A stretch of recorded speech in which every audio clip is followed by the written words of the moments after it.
இத்தனை நாள் வாய்மொழிந்த சித்திரமே இப்பொழுது மௌனமேந்தானோ?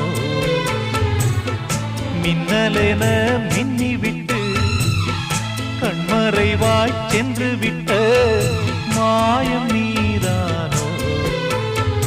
உன்னால் வந்த காதல் உன்னால் தானே வாழும்.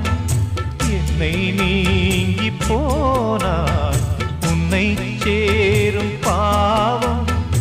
எனக்கொரு அடைக்கலம் வழங்குமோ உன் இதயமே?